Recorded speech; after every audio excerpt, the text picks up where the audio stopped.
নমস্কার।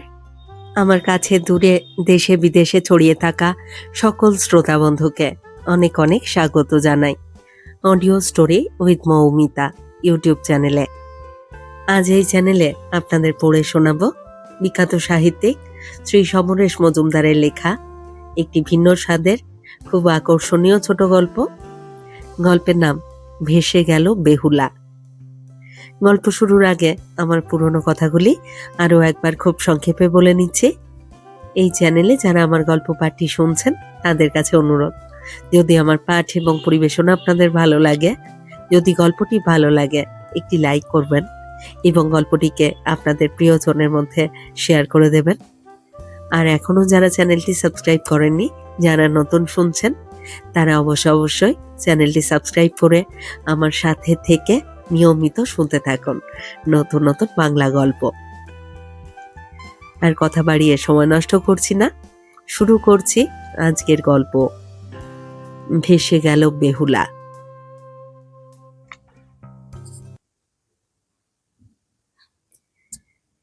নদীর নাম বায়না। এরকম নাম কে রেখেছিল তার কোনো হদিশ নেই। পাহাড় থেকে আধা সমতলে নেমে আসা জলের ধারা ফুফু করে বয়ে যায় পুরো সমতলের দিকে। যাওয়ার পথে এই যে জনপদ স্পর্শ করে যায়, সেখানে বড় জোর 1200 মানুষের বাস। এই মানুষেরা মূলত কৃষিজীবী।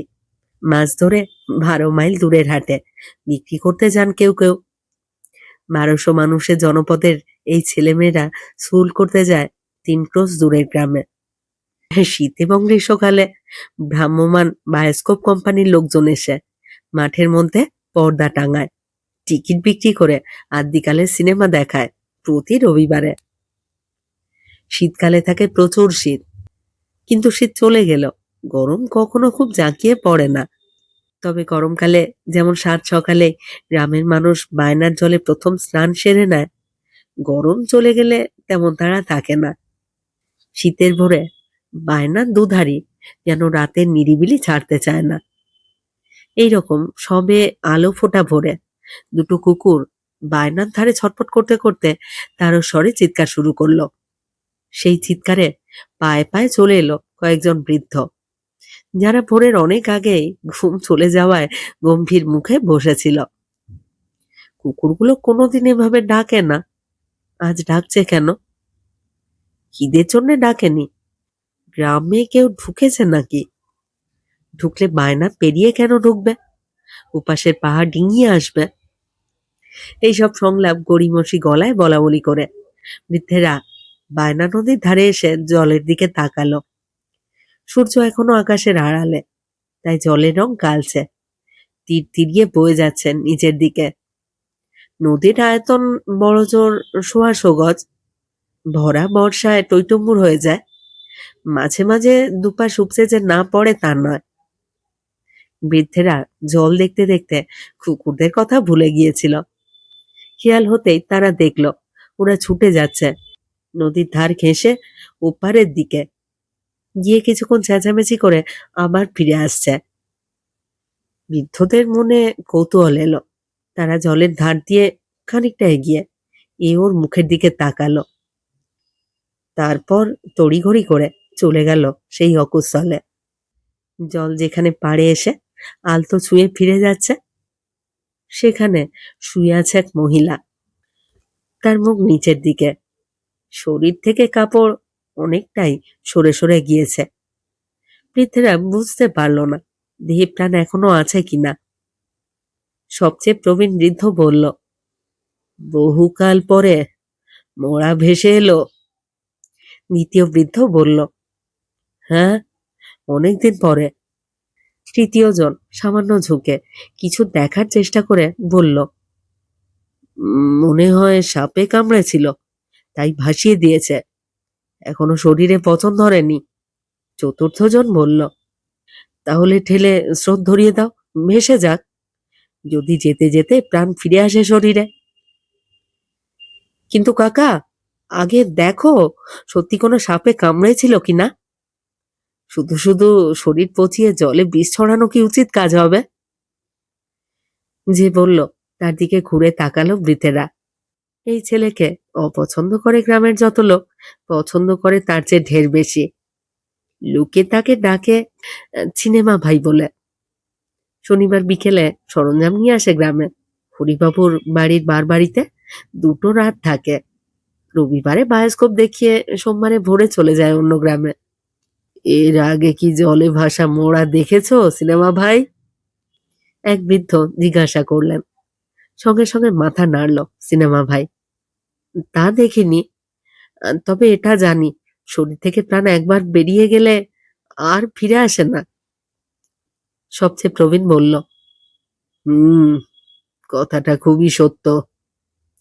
দ্বিতীয় বৃদ্ধ বলল, তাহলে তো এখন থানায় খবর পাঠাতে হয়। এই মেয়ে মানুষের বাড়ি কোথায়, কেন জলে ভেসে আসছে ওর শরীর, এসব কথা পুলিশ খুঁজে বের করতে পারবে। সিনেমা ভাই বলল, একদম ঠিক কথা। তাহলে ওর দেহটাকে জল থেকে তুলে শুকনো ডাঙায় নিয়ে আসা উচিত। সিনেমা ভাইকে এগোতে দেখে এক বৃদ্ধ বলল, দাঁড়াও বাবা, আমরাই ওকে হাতে হাতে তুলে নিয়ে আসছি। তুমি বাইরের লোক, ওর গায়ে তোমার হাত দেওয়া উচিত হবে না। প্রাণ না থাকলেও মেয়ে মানুষের শরীর তো।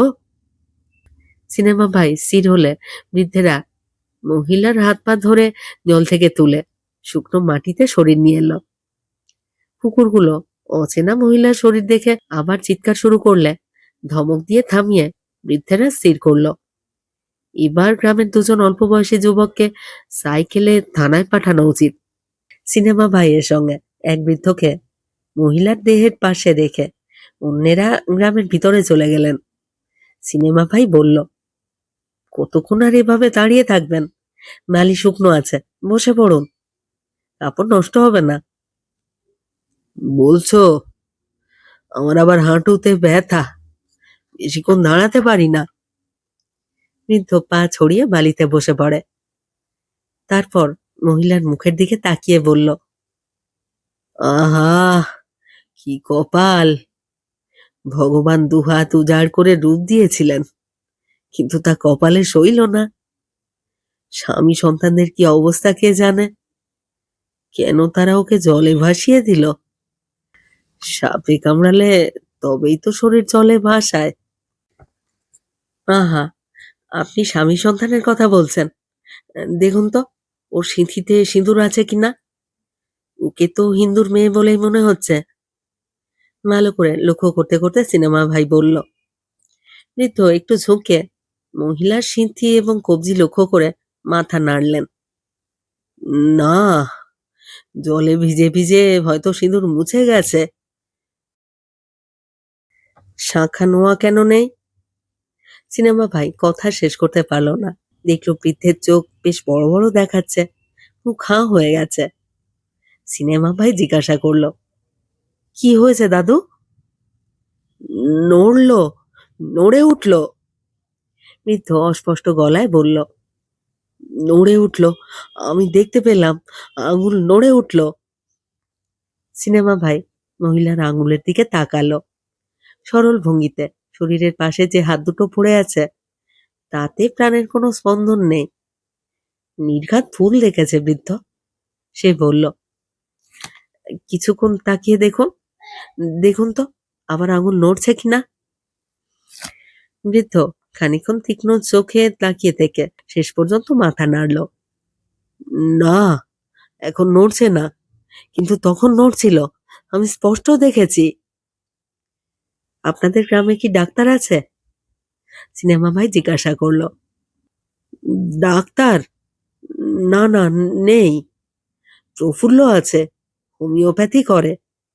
কেন? ডাক্তার থাকলে পরীক্ষা করে বলতে পারতেন এই মহিলার শরীরে প্রাণ আছে কিনা। প্রফুল্লবাবু কি সেটা বলতে পারবেন? আমি জানি না। ওর ওষুধ খেলে 10 জনের মধ্যে 7 জনের অসুখ ভালো হয় না। বৃদ্ধ পেছন দিকে তাকালো। ওরা কেউ আসে না কেন এখনো?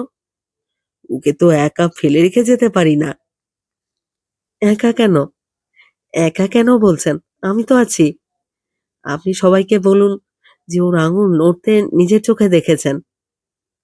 সিনেমা ভাই বলল, আপনি বরং গ্রামে গিয়ে মহিলাদেরকে ডেকে নিয়ে আসুন। মৃতদেহ হলেও যেহেতু মহিলা, তাই ওর শরীরে হাত দেওয়া আমাদের উচিত হবে না। গায়ে হাত দেওয়ার কথা মাথায় এলো কেন, হ্যাঁ? বৃদ্ধ রেগে গেলেন। আপনি আমাকে ভুল বুঝছেন। সিনেমা ভাই হাসল। হ্যাঁ, ঠিক আছে, আপনি এখানে থাকুন, আমি যাচ্ছি। পা বাড়ালো সে। বৃদ্ধ চটপট নির্জন নদীর তীরে চোখ বুলিয়ে বলল, জায়গাটা বড্ড ফাঁকা, সবাই চলে গেলে শিয়াল কুকুর শরীরটাকে ছিঁড়ে খেতে পারে। ওই কুকুর দুটোকে দেখো, কিরকম দুলদুল করে তাকিয়ে আছে। আপনাদের গায়ের কুকুর তো ডাল ভাত তরি তরকারি খেয়ে মানুষ, ওরা ডেড বডির মাংস ছিঁড়ে খেতে পারবে বলে মনে হয় না। বলে হাত নাড়ল সিনেমা ভাই। এই ভ্যাট ভ্যাট, যা! চিৎকার করলো সে। কি হলো কি, চেঁচাচ্ছ কেন? বৃদ্ধ বিরক্ত হলো। একটা কাঁকড়া জল থেকে উঠে শরীরটার দিকে যাচ্ছিল। শুনেছি কাঁকড়া মাংস খেতে খুব পছন্দ করে। সিনেমা ভাই বলল, আপনি বরং ওর শরীরটাকে উপুর করে দিলে ভালো হয়। কিরকম ভালো হবে? আমি তো শুনেছি উপুর হওয়া শরীরের কাছে মাংস খেকেও প্রাণী চট করে আসে না। শোনা কথা, তবু। থেমে গেল সিনেমা ভাই। তারপর তার মনে পড়ে গেল, একটা সিনেমা এইরকম দেখেছিলাম। ও! বৃদ্ধ একটু ইতস্তত করল। তারপর কাছে গিয়ে হাঁটু মুড়ে বসে সমস্ত শক্তি দিয়ে একটু একটু করে মহিলার শরীরটাকে উপুর করতে সক্ষম হলো।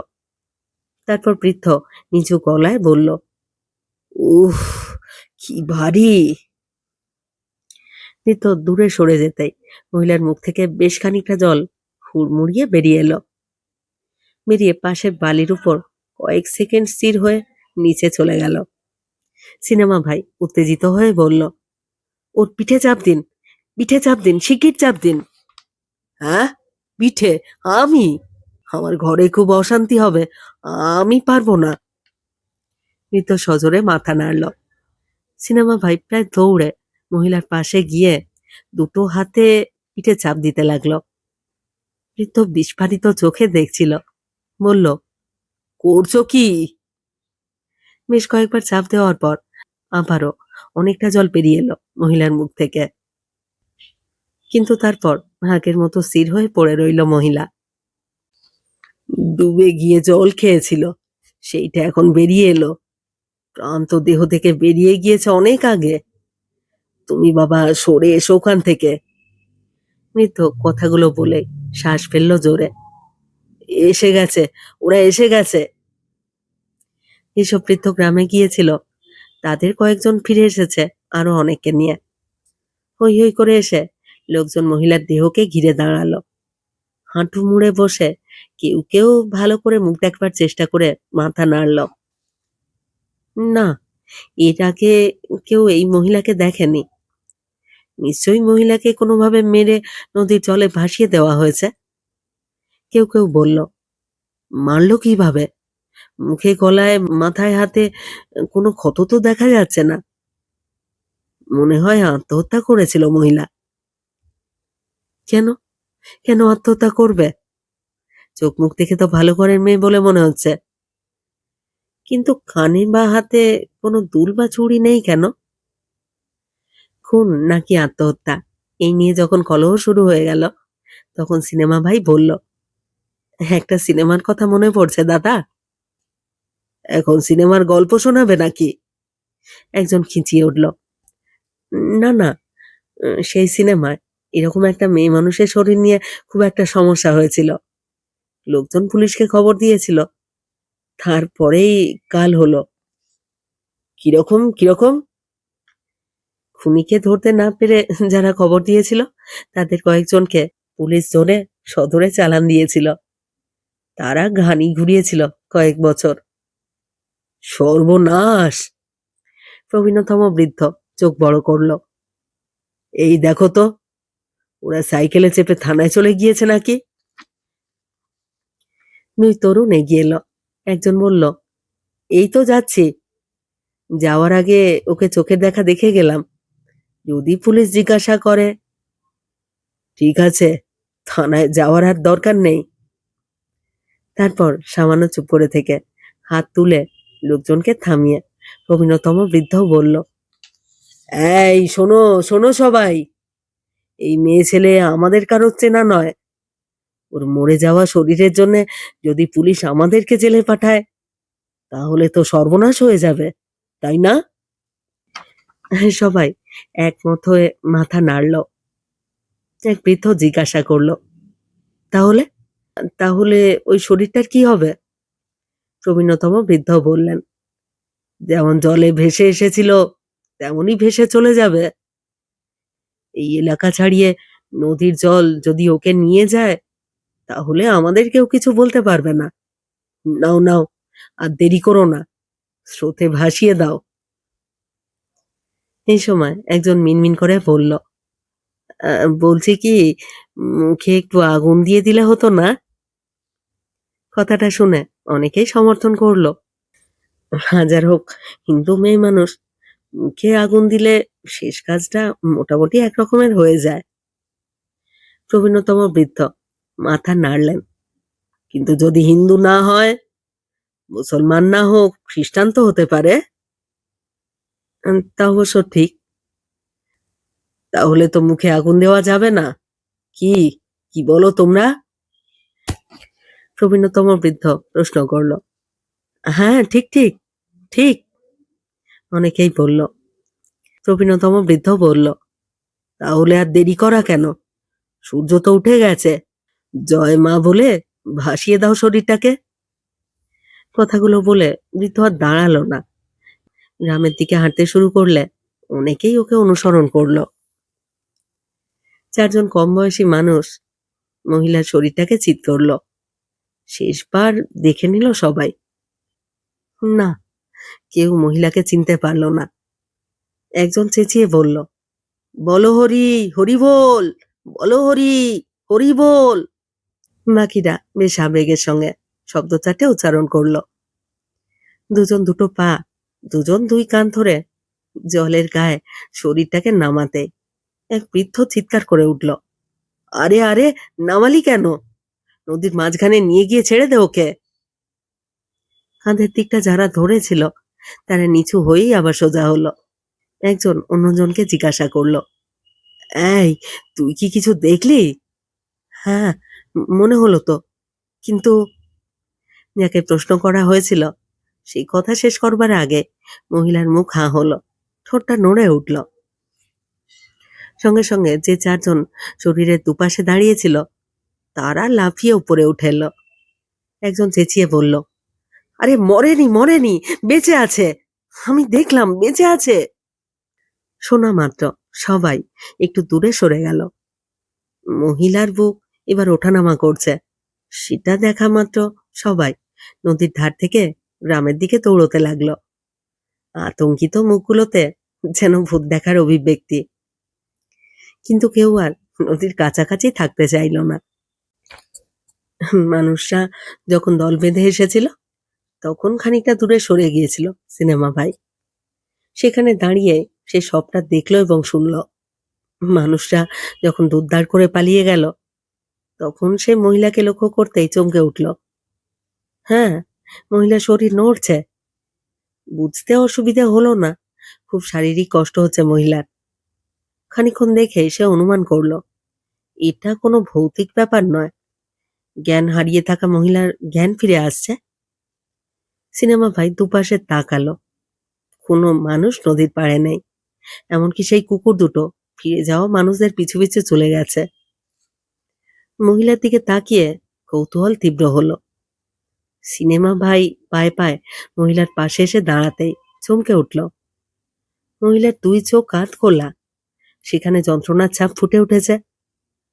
মহিলা মারা যাননি, অজ্ঞান হয়ে গিয়েছিলেন, এখন জ্ঞান ফিরে আসছে। এটা অনুমান করে সিনেমা ভাই বুঝতে পারছিল না তার কি করা উচিত। আশেপাশেও কেউ নেই যে পরামর্শ করবে। শেষ পর্যন্ত ঈষৎ ঝুঁকে সিনেমা ভাই প্রশ্ন করল, আপনার নাম কি? বাড়ি কোথায়? কি হয়েছিল আপনার? মানুষের গলা শুনে একটু একটু করে মুখটা ঘুরল, দেখবার চেষ্টা করলো মহিলা। তারপর ঠোঁট নড়ল, কথা বলতে চেষ্টা করছে, তা স্পষ্ট বোঝা গেল। আপনি একটু অপেক্ষা করুন, আমি গ্রামের লোকেদের বলে আপনার চিকিৎসার ব্যবস্থা করছি। সোজা হয়ে দাঁড়ালো সিনেমা ভাই। ঠিক তখনই মহিলার বাঁ হাত খানিকটা উপরে উঠে আবার দেহের পাশে নেতিয়ে পড়ল। সিনেমা ভাই সময় নষ্ট না করে গ্রামের দিকে দৌড়তে লাগলো। নদী ছাড়িয়ে উপরে এসে সে গ্রামবাসীদের দেখতে পেয়ে জোরে চিৎকার করে বলল, এই যে, বেঁচে আছে, বেঁচে আছে, মরে যায়নি। সিনেমা ভাইকে ঘিরে ধরলো সবাই। প্রশ্নের পর প্রশ্ন ছুটে আসতে লাগলো। প্রবীণতম বৃদ্ধ জিজ্ঞাসা করলো, সত্যি বলছো, বেঁচে আছে? হ্যাঁ, চোখ খুলেছে, হাত নাড়ছে। সিনেমা ভাই জবাব দিল, কথা বলেছে, নাম ধাম বলেছে? না, বোধহয় খুব দুর্বল বলে। ওকে এখনই হাসপাতালে নিয়ে গেলে মনে হয় বেঁচে যাবে। চলুন, চলুন, সবাই চলুন।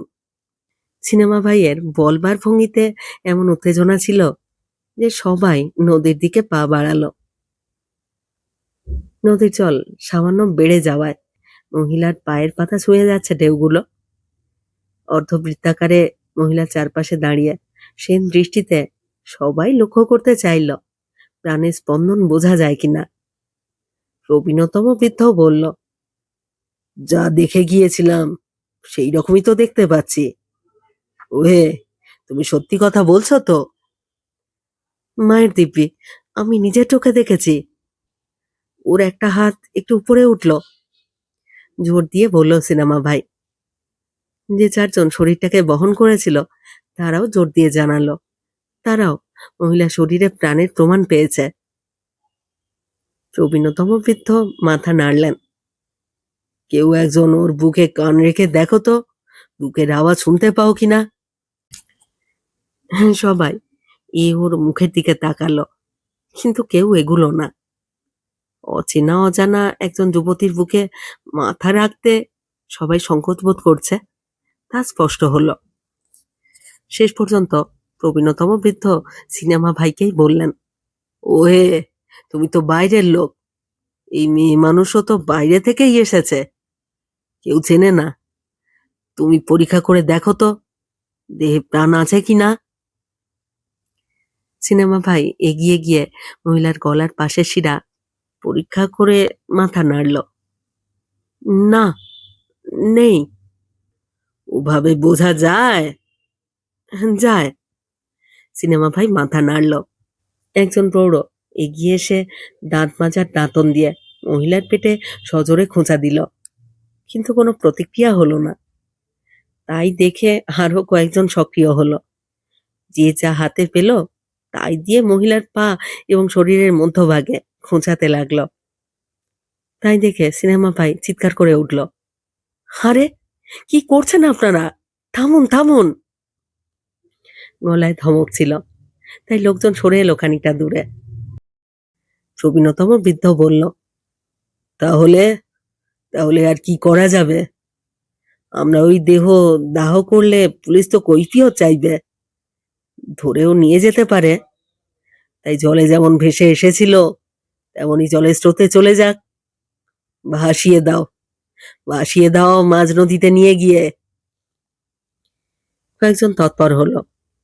মহিলার শরীরটাকে বয়ে নিয়ে গিয়ে মাঝ নদীতে পৌঁছে ধ্বনি দিল, বলো হরি, হরি বল, বলো হরি, হরি বল। তারপর শরীরটাকে জলের স্রোতে ছেড়ে দিল। মুহূর্তের মধ্যেই মহিলার শরীর জলের তলায় তলিয়ে গেল। তীরে দাঁড়ানো দর্শকরা নদীর জল ওর গায়ে ছিটিয়ে চেঁচিয়ে বলল, বলো হরি, হরি বল, বলো হরি, হরি বল। একে একে ফিরে গেল সবাই।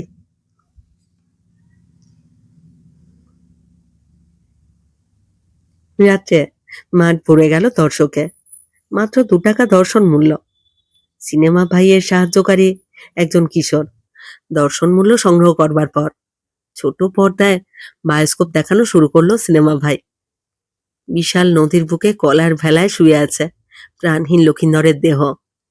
তার পাশে গালে হাত দিয়ে বসে আছে বেহুলা। ঢেউয়ের ধাক্কায় কলার ভেলা টালমাটাল। এই সময় ঝড় উঠল, ডুবে গেল ভেলা। বেহুলা আঁকড়ে ধরে আছে স্বামীকে। এমন সময় একটা সাপ ফনা তুলতেই ছবি কেটে গেল। সিনেমা ভাই রিল পাল্টাতে যখন ব্যস্ত, একটি মহিলা চেঁচিয়ে বলল, দেখো দেখো, স্বামীকে বাঁচাতে চাইছে বেহুলা, আর আমাদের নদীতে ভেসে এলো বেহুলার দেহ। নিশ্চয়ই তারপর আর একটা বিয়ে করবে বলে এই বউকে মেরে ভাসিয়ে দিয়েছে। পুরুষগুলো এইরকমই হয়। কয়েকজন মহিলা চেঁচিয়ে সমর্থন করলো এই বক্তব্য। তাদের থামাতে সিনেমা ভাই চিৎকার করলো, চুপ চুপ চুপ, একদম চুপ, কথা বলবেন না, শব্দ করবেন না।